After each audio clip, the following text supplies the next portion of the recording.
evening. Welcome to Ask the Prime Minister. A warm welcome as well to our viewers joining us from the region. I'm Sharon Tong, and I'm joined in studio by Editor-in-Chief Walter Fernandez.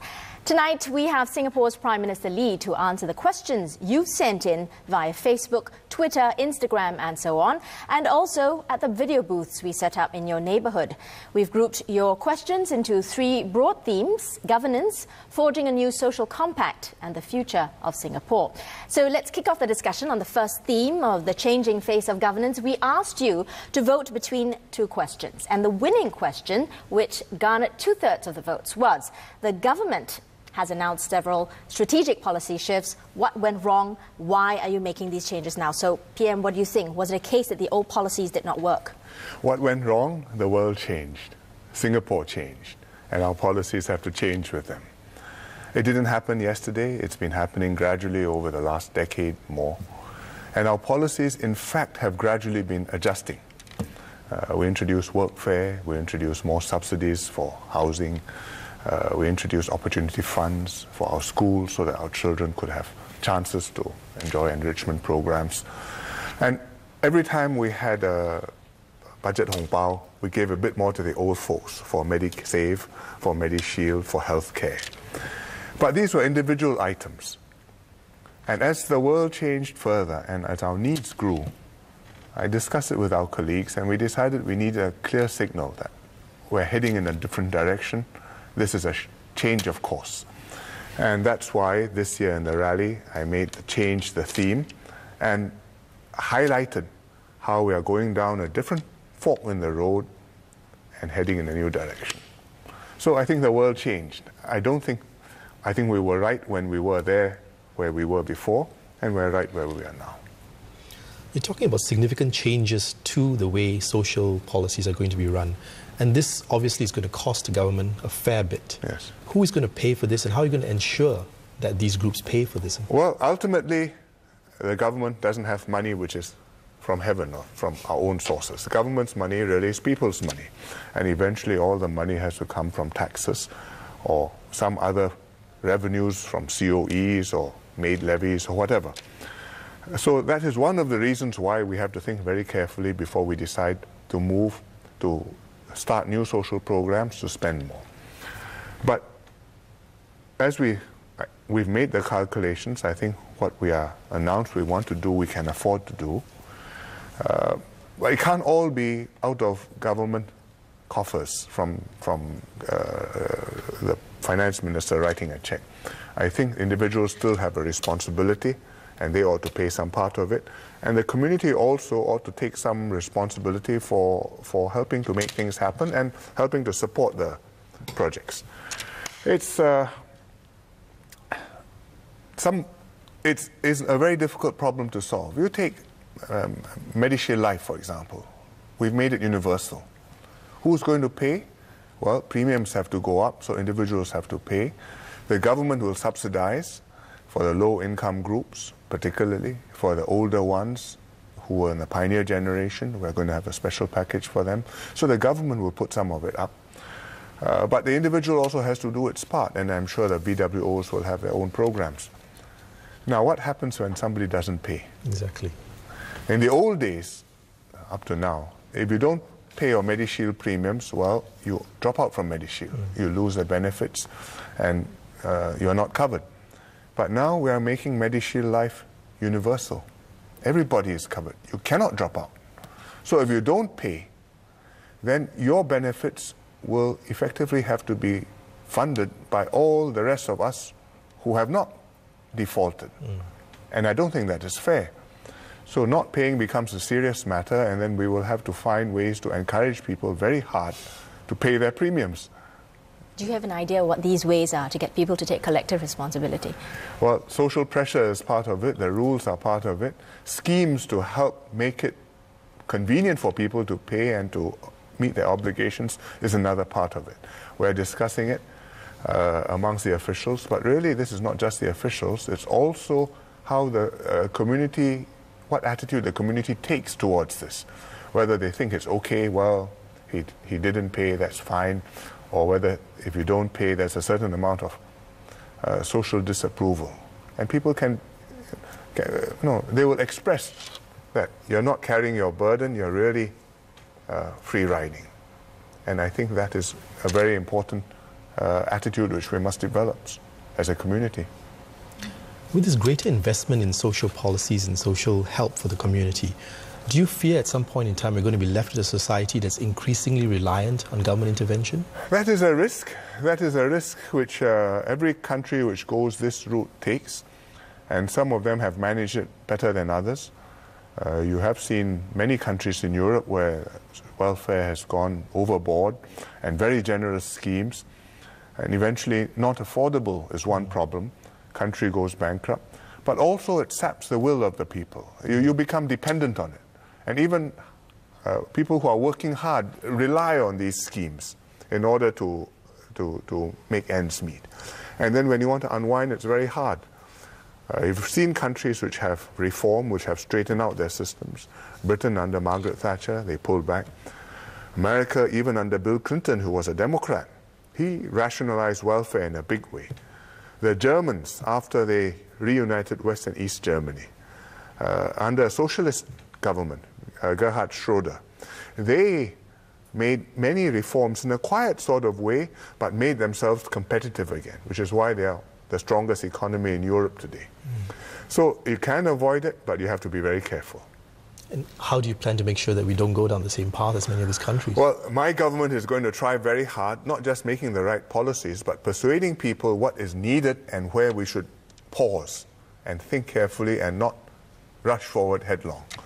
But it's not just my government, it's really also the population and how the population, the attitudes which the population take towards personal responsibilities, family responsibilities, what the community will do, and the sense that I want to look after myself. I don't want to be just reliant on handouts from somebody else because I have pride.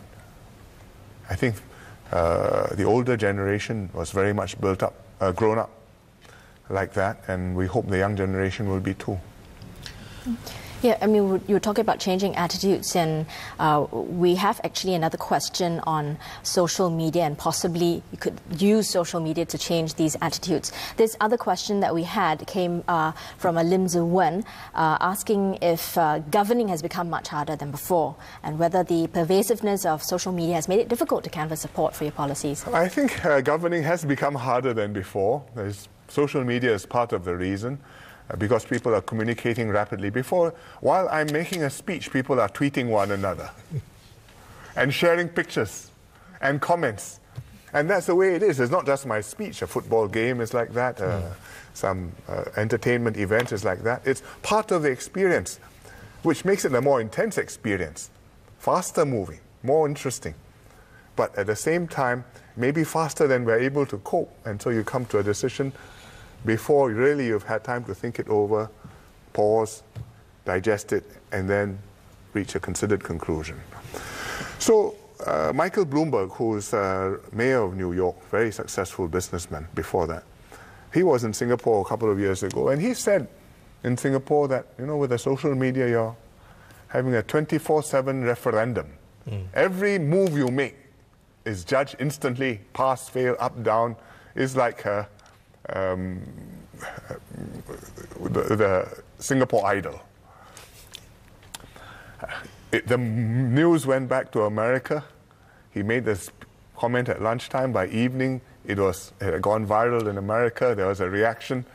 His press secretary to come out. His press secretary to come out and explain, no, he didn't mean this in a scolding way. But it is a problem. On the other hand, there are good things you can do with the social media. When we had the haze recently, some people put together a website, and you could identify where N95 masks were available so people could get the information, share the information, act on it, and get together and work together on it. And that's something you couldn't do without before the social media. But there are problems. One problem is bullying. You see in cases, in real life, of course, it happens from time to time. On the cyberspace, it takes a new form. In America, children get bullied, sometimes commit suicide, happens not so infrequently. In Singapore, too, there have been journalists who have written articles, and they've got flamed. There's one thing. In one case, there was a lady whose telephone number got taken and posted onto a porn site. And she was getting phone calls. So this is a real problem when the law hasn't really caught up with us. Another problem is just facts. When a newspaper gets facts wrong, we write to them, here are the correct facts, you put it right. If a TV station gets facts wrong, tomorrow there's the same TV program, well, you make a clarification or correction, the same eyeballs more or less are there. But on the internet, you put one fact out, or untruth out, or mistake out, which spreads all over the space. How do you send the truth chasing after the untruth all over the place and catch up with it? It's quite a problem. Not just Singapore, but really all over the world. And we have to think how we're going to deal with these things. You yourself are very active on social media. You have your own Instagram account, your own Facebook account. Yeah, Facebook account. And there was actually, talking about that, there was actually a comment on your Facebook page from a Joyce Lim. Essentially, she works in the hotel industry and she finds it very difficult to attract locals to do shift work. They don't want to do shift work, they don't want to do F&B and service. And she's saying there's a manpower crunch because of the tightening foreign worker quotas. Well, that's one of the nice things of having a Facebook account. I posted a trailer for my program, and I didn't actively solicit for questions, but questions came, and you can like or dislike a question. So this question floated to the top of the list, and it's a very sensible question, and I think it's one of the plus sides of the social media. And I think Joyce has a point. This is a problem. We've been tightening up on foreign workers because we want to control the numbers and we don't want too many. But it has hurt the businesses significantly, and we have to be very careful because if we go too far, I think the businesses are going to suffer badly. And Singaporeans who are in the businesses, like Joyce, they will take the hit. And we have to help them. SMEs, we're making programs for them. We have many, but we need to reach out better. The hotels, hospitality sector, which Joyce is in, we are trying to make things more flexible within the sector. So if you have a person, he can double hat, he can do multiple jobs, we can train him. So the concierge can also be the person who can man the front desk. And the person who's waiting, serving in the restaurant, off-peak, he can go and do some rooms. So these flexibilities we can do. Total numbers, we have to be quite tight. But what to do? We have to manage the numbers. They are still growing a bit faster than we would like them to grow. We're still talking about governance now, and we've had a lot of questions about governance. Many of them take us back 2 years to the GE of 2011, when there were deep-seated grievances. Foreigners, housing, transport. These were hot-button issues. How would you assess what you and your team have done thus far to address these? I think we've made significant progress. It took a while both to manage the issues, but also manage the sentiments and get people to look at it in a more positive and constructive way as we made progress. I think on housing, we've built a lot of units. The queues have come down. The prices are stable. I think there's more assurance now that you can afford your HDB flat. I tried very hard in the rally to explain the numbers and take people through some examples, and these were realistic, typical examples. You can afford a flat. There's no need to worry. Get one, get married, start a family. Transport, we've made progress with the bus services enhancement. We've got more than 200 buses running. We look at the statistics every month, and we can see that the crowded services have got fewer. We still need to get some more buses on the roads. We still need to get more bus drivers on the roads, hired, but we're working at it. The trains will take a bit longer because the train upgrading to get the new signaling laid, to get the new lines running, stations, to get more trains, rolling stock to arrive. That will take a couple more years. It'll be 2015, 2016. But we are making as much haste as we possibly can. Well, just to jump in here, as you're talking about these policies, we've got a tweet from a Julan True who says, that he hopes these policies are not reactionary but truly well thought out and sensitive to the needs of a diverse society. Well, that is what we're trying to do. I think it's very easy when you get a sudden conflagration on the internet, all of a sudden, overnight, 10,000 tweets or something like that. Then you jump, and the next day you may regret it. And I think that's one of the reasons why when we see something getting hot, we want to try and take a step back, pause, think carefully, plan carefully, and then make a step which you won't later on regret. And I think the public transport part is something which we need to do. We do take a chance. We're putting in a lot of it. If it turns out that you don't need it so quickly, or you have a bit more slack capacity, well, so be it. I spent money earlier than I needed. But these are things which I need to do. Housing is a similar situation, because there have been times before when we've been short of flats, and we've built furiously, and then suddenly the Asian crisis came, and all of a sudden I had huge numbers of flats empty. You could walk into HDB and buy a flat overnight. And people didn't because they were uncertain about the economy. And we carried a big burden, and we had to explain why you were spending government money building flats which nobody in the end wanted. So there are some of these uncertainties. We must be prepared for them. All right, we'll hold that thought for a minute and we'll go for a quick break right now. When we come back, we will cover the issue of also forging a new social compact, and we'll hear more of your questions for the Prime Minister. Do also send us your tweets and your comments along the way, so stay tuned.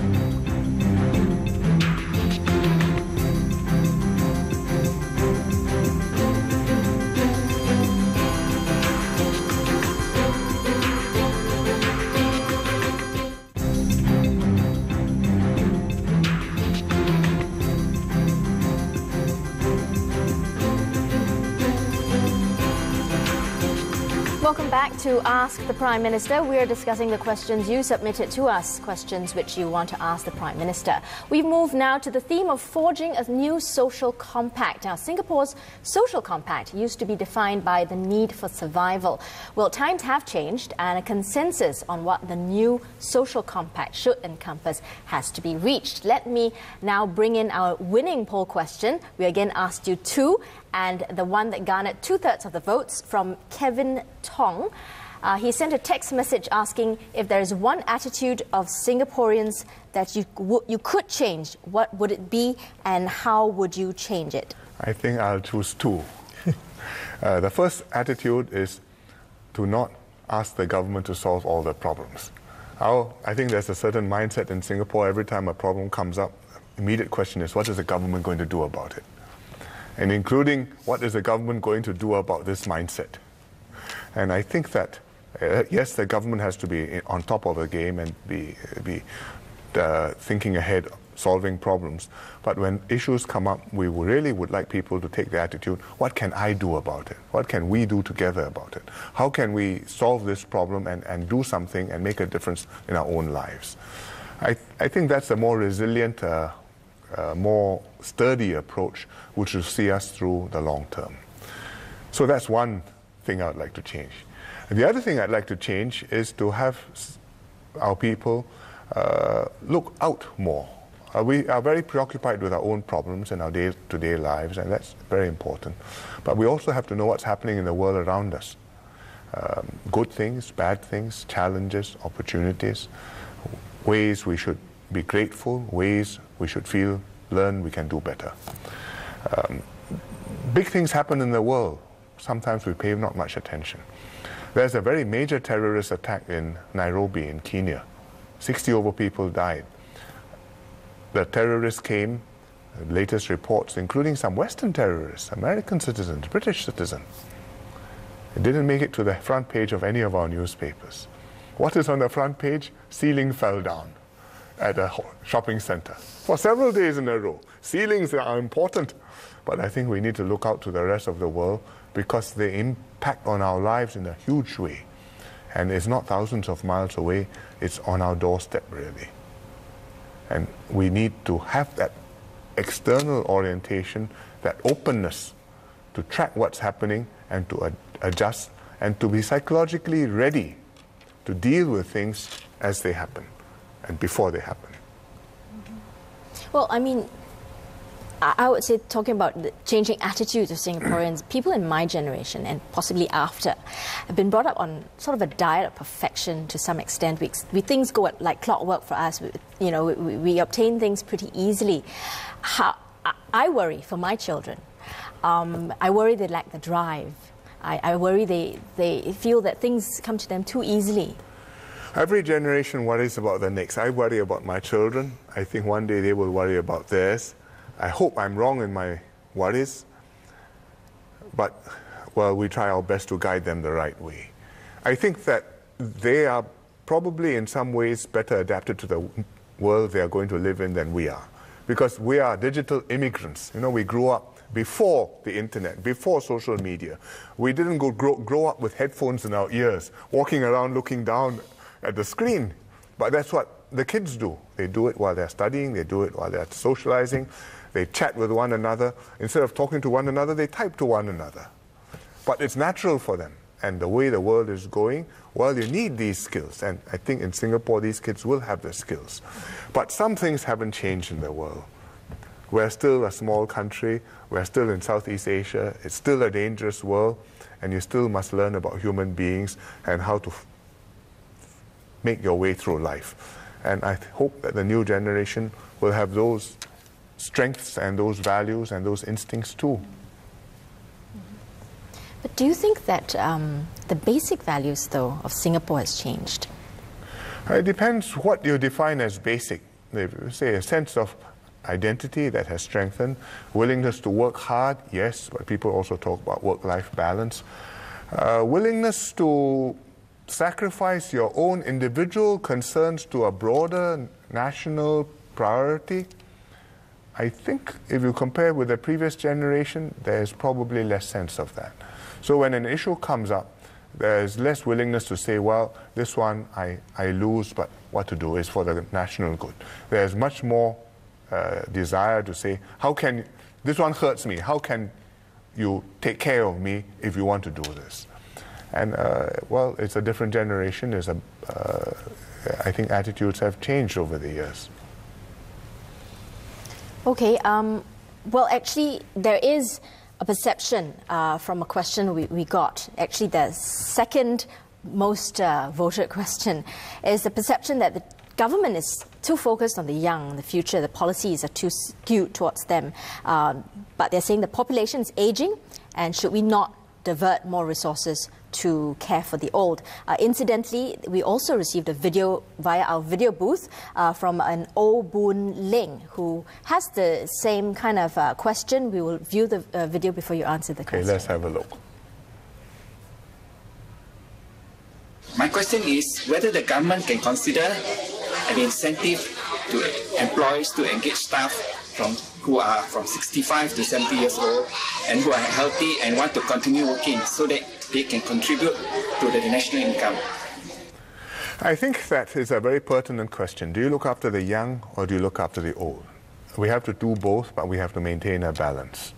We have to look after the old because we owe them something special. This generation, the pioneer generation, built Singapore. Without them, we wouldn't be here today. We owe them because they brought us up. We owe them because in their old age, I think they still have a contribution to make, taking care of grandchildren, passing on their wisdom, being part of active members of our society.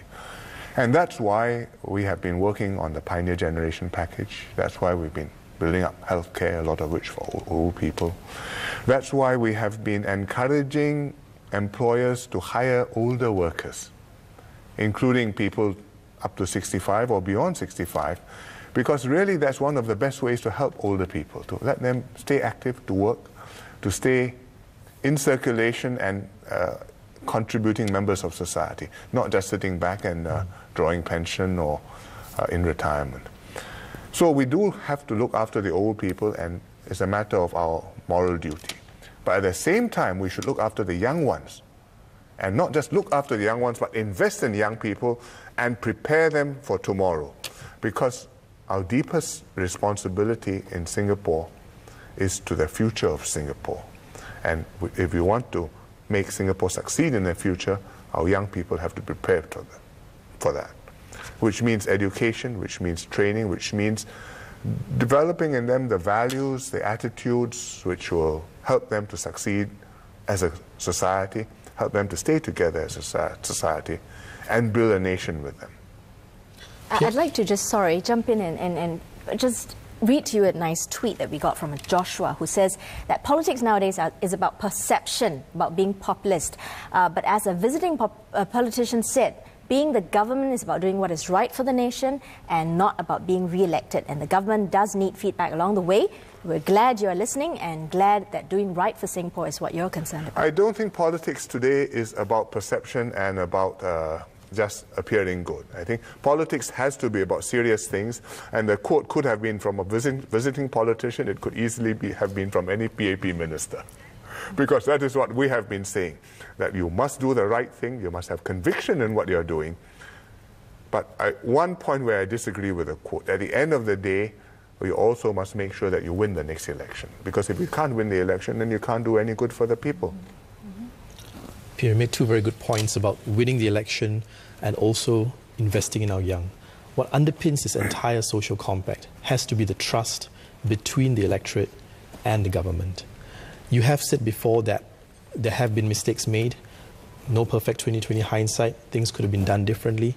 How do you rebuild this trust between the electorate and the government? I think you do it by your actions, by solving the problems. You do it by showing people they're on your side. And finally, it's a matter of the feeling that you are with them, that they can rely on you. You will fight with them. It's to a certain extent, you can do it by talking and having speeches and writing and explaining what you say and doing it well. But to a very considerable extent, building trust comes from working together. If I have a crisis, I live through the crisis, I tackle the crisis, we surmount the crisis together. That makes a difference.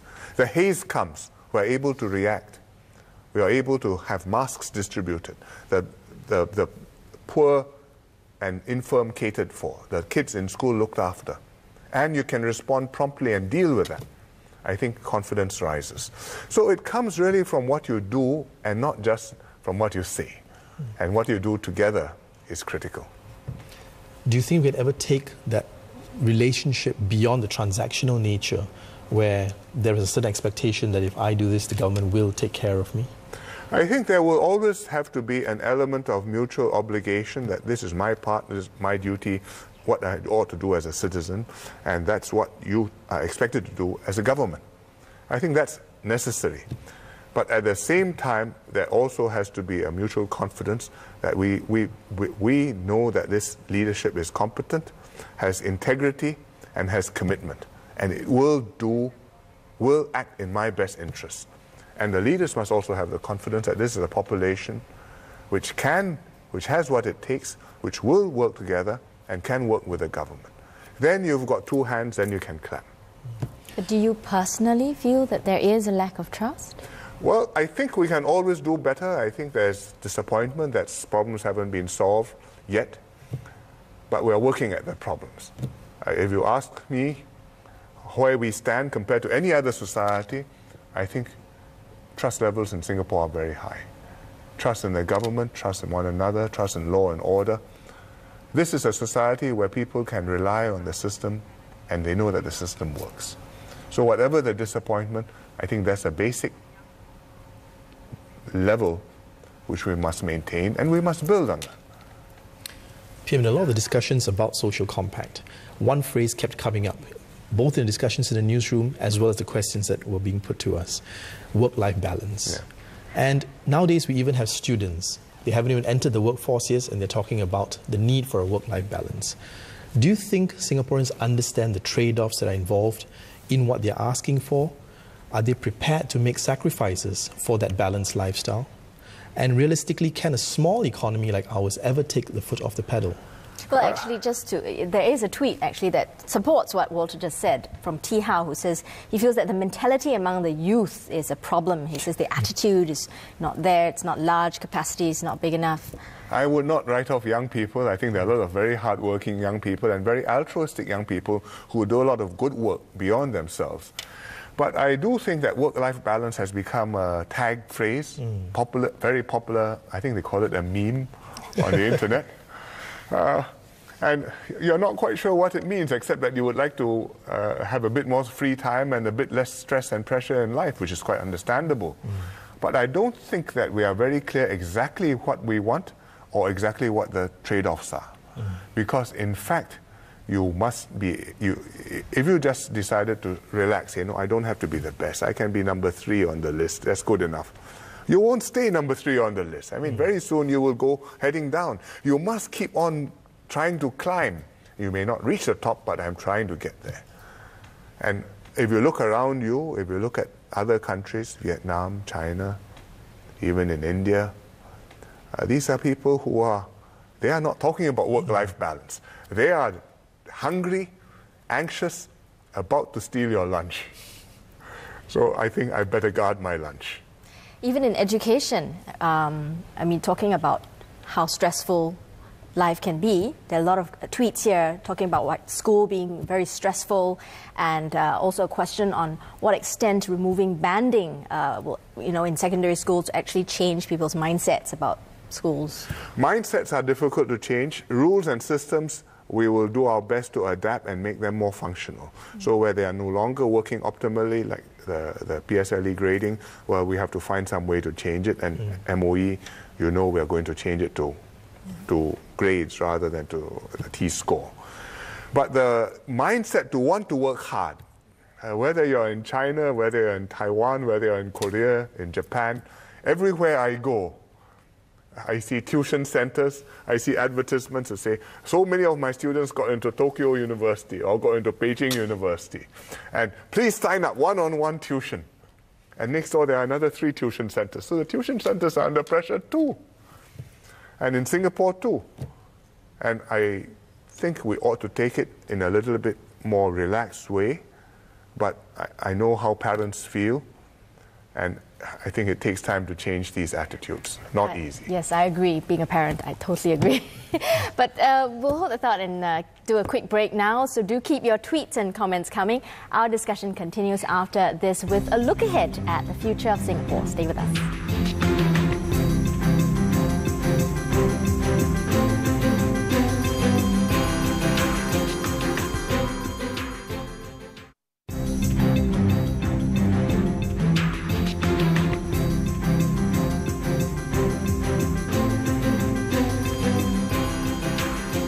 Welcome back. You're watching Ask the Prime Minister, where we're posing your questions to the PM. Prime Minister Lee is in studio with Editor-in-Chief Walter Fernandez and I discussing the issues you raised. In this final segment, we are looking ahead. We are examining the future of Singapore and what lies ahead for the country and its citizens.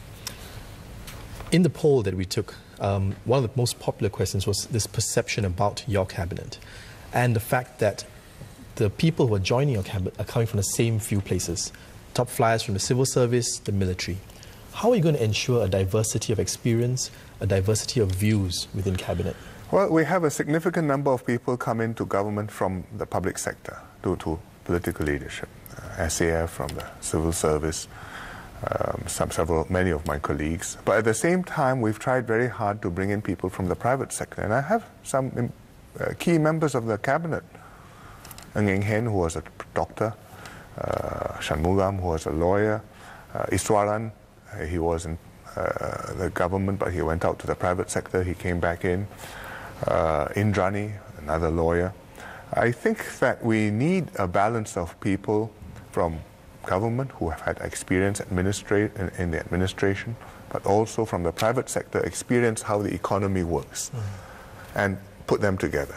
It's very hard to bring people in from the private sector because once you've headed into the private sector, you've prepared yourself psychologically for that route. You're gaining the skills optimized for your career, whether a banker or lawyer or entrepreneur, and to change from being a successful lawyer to a successful minister Not everybody can make that switch. And so we need to work very hard to identify suitable people, bring them in, and they have to have guts to take the chance to come in and maybe may not succeed. But we have to try and get a mix. Has it become harder after the last general election? I think so. I think it's got harder. It's not so certain, so people have to calculate the risks. But even more than that, there's more hurly-burly, there's more barracking, more flack on the internet. And it's not just the candidates, the families too. So why do you want to do that? You're making a good living, you're taking care of us, we're living quietly, placidly. Nobody disturbs us when we go to the hawker centers. Suddenly you go into public life, and I have to read all this stuff on the websites about me. And when I go out, I can't, I've lost my privacy. It's a very, very serious consideration. It's made it much harder. It is a serious problem. Okay, well, we also asked a second poll question. This comes from a Lo Chi Kong, and he said Mr. Goh Chok Tong stepped down as Prime Minister when he was age 63, Mr. Lee Kuan Yew when he was age 67. So do you see yourself staying on as Prime Minister beyond the age of 67? No, I will not be asked this question 67, 66, 65 until you figure out when I'm intending to retire. I do not have a specific date, but I've said that I shouldn't really still be Prime Minister at the age of 70. And I think we must have a successor in place, successor team in place, and ideally a successor in place well before that. And I think that's absolutely true. It's a very demanding job. It's not just emotionally or mentally you have to be alert, but physically, the traveling, the going about, you have to project. And you have to be on top of it. If you don't look on top of it, it shows straight away. And to do that, you cannot be a very old man. We've actually lots of interest in this topic. That's We've right, had emails and tweets and Facebook messages. An email from Associate Professor Tan and Se, who's asking, what qualities do you think the next PM ought to have? Do you actually have a person like that in mind already? Well, ideally, you have another Lee Kuan Yew. I think that's not going to happen. I mean, there's only one Lee Kuan Yew in many, many, many generations, in many, many countries. So we've been blessed, and we have to work with the talent which we have. We have good talent. We have people who have the commitment, who have the ability, who have the experience, collectively, to make the system work. And what you need is to be able to have these people be recognized and accepted, and that confidence built in them over time that they are a safe pair of hands, and then they can do their job. Even if you have a good person, if it's not known, well, where has he come from? You have a problem. I was very, very lucky. I had 20 years apprenticeship before I took over as PM. I don't think any other PM in Singapore is ever going to be as lucky as me. And I don't think I think Singapore will have to get used to the idea that you have people come in, and then you will have a leader who has not been there quite such a long time. So he'll have to operate in a different sort of way, but he can make it work.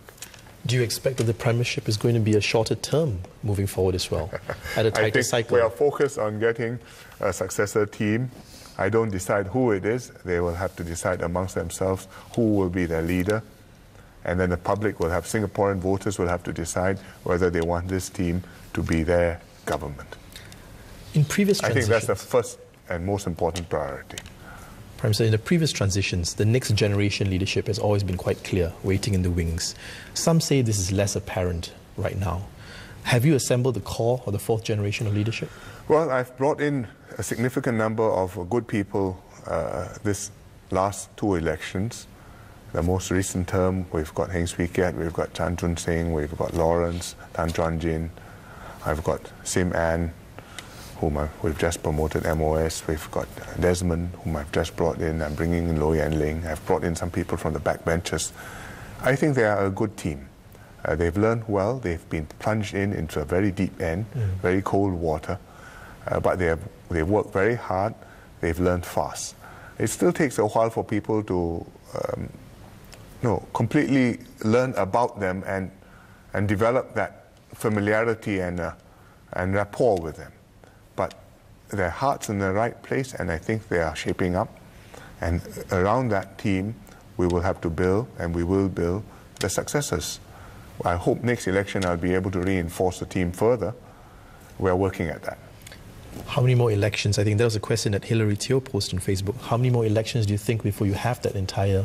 There's never an end point to this. I mean, every election there will be turnover. Some will retire, some will a new tech team will go on. This is continually work in progress. Okay, we're talking about the future leadership, but there are also many questions coming in about the future of Singapore, what kind of city we want to see. And actually, we have a video from our video booth from an Aaron Ng, and he's asking about the kind of city we want to see. Let's just have a look.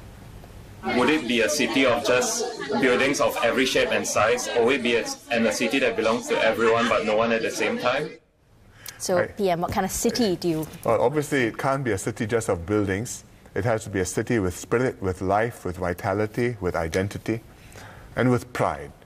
And I think that is what we are building in Singapore.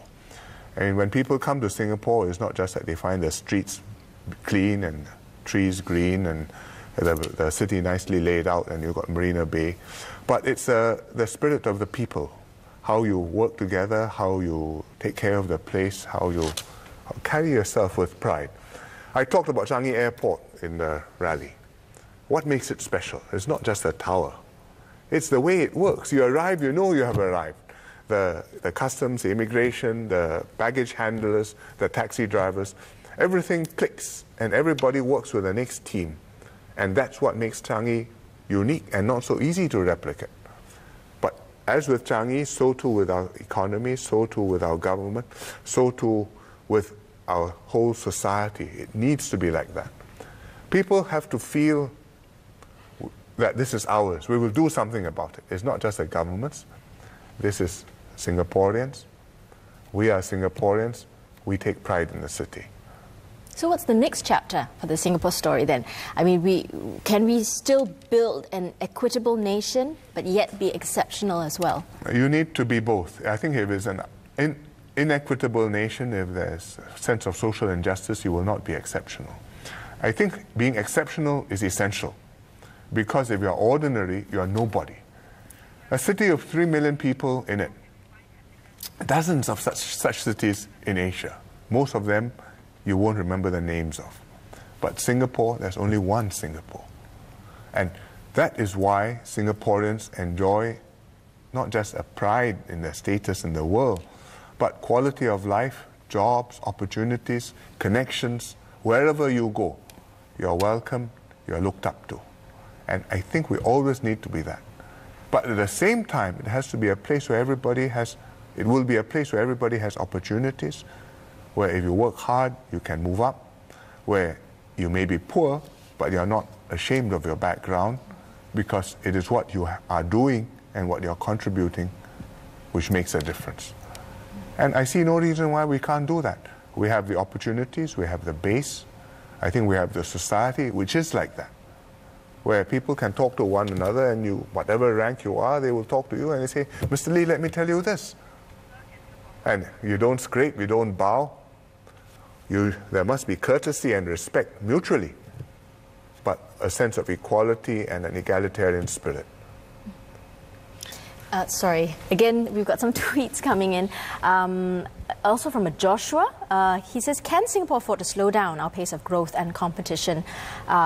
He fears that we will be overtaken by others, especially in Asia. Another one from Ivy, who says, how can we find happiness in our competitive society?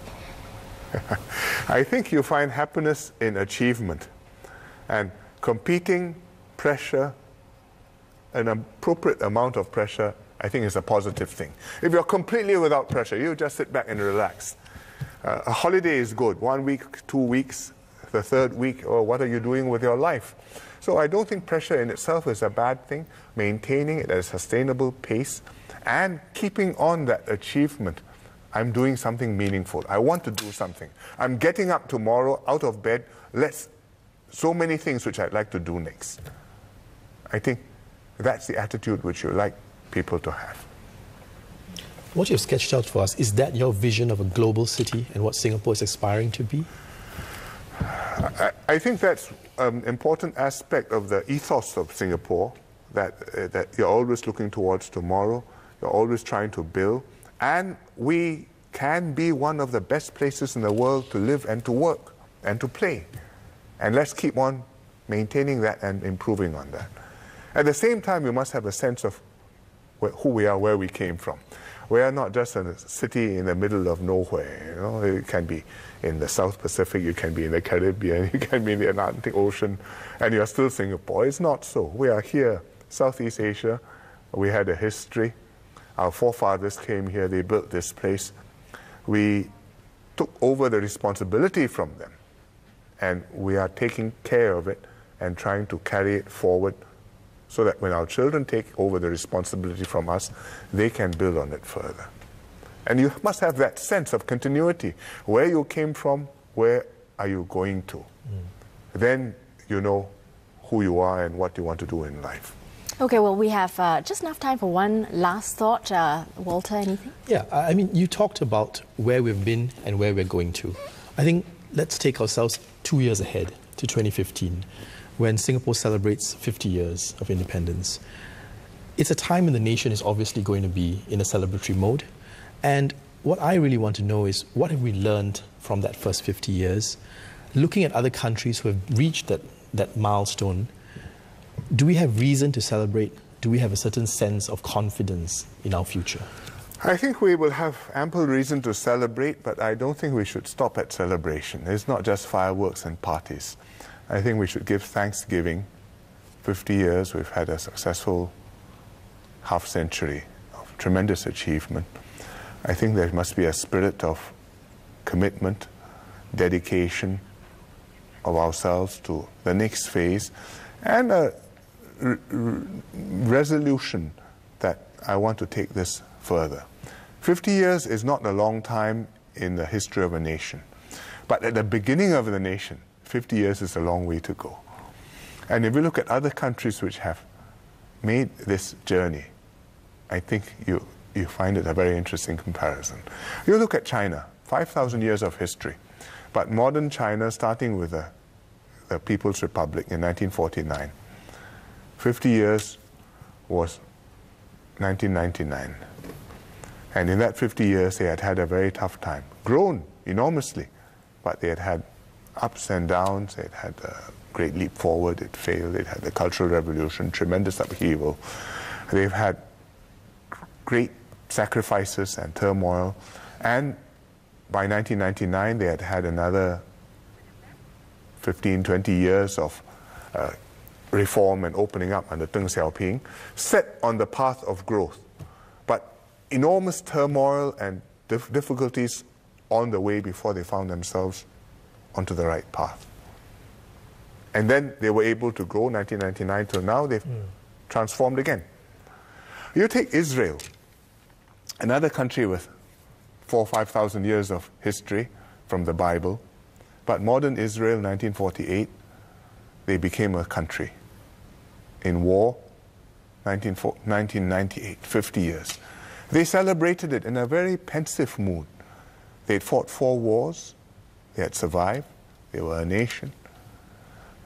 Their borders physically were secure, but they had the Palestinian problem on the West Bank. There was an uprising, suicide bombers, a lot of angst, soul-searching. What does the future hold? What is the long-term prospects for the country? But they were quite determined. Whatever happens, Israel will be here. Tomorrow we will survive. And every day I solve one problem. Every day I take the next step and I deal with the next problem as it comes. And today they're still here. Not without problems, but they're still here. They've got a very vibrant IT sector. They've got tremendously creative and inventive economy and scientists and engineers, and they will survive. We've had 50 years, first 10 years quite tough because separation, the shock, the British withdrawing, finding our feet, but we grew. After that, every decade we made dramatic progress. After 50 years, Singapore is totally transformed. I think we give thanks. And To be pensive after 50 years, to be thoughtful, to have some soul searching, I think it's quite understandable. We're at a milestone. Where do we go next? But I believe that we have every reason to be confident that we can take it the next stage, ourselves and our children, and we will do that. That's a very nice thought to wrap the show with. The Prime Minister has endeavoured to answer as many questions as time will allow. We've discussed the changing face of governance and the challenges involved in forging a new social compact. Prime Minister Lee has also given us something to be confident about looking ahead into the future of the country. We apologise if we've not had enough time to answer all of your questions, but I'm sure the conversations will continue. Thank you, Prime Minister, for engaging in such an open conversation with us about Singapore. Thanks to Editor-in-Chief Walter Fernandez, as well as to those of you who sent us your questions and comments throughout the show. I'm Sharon Tong, and you've been watching Ask the Prime Minister. Good night.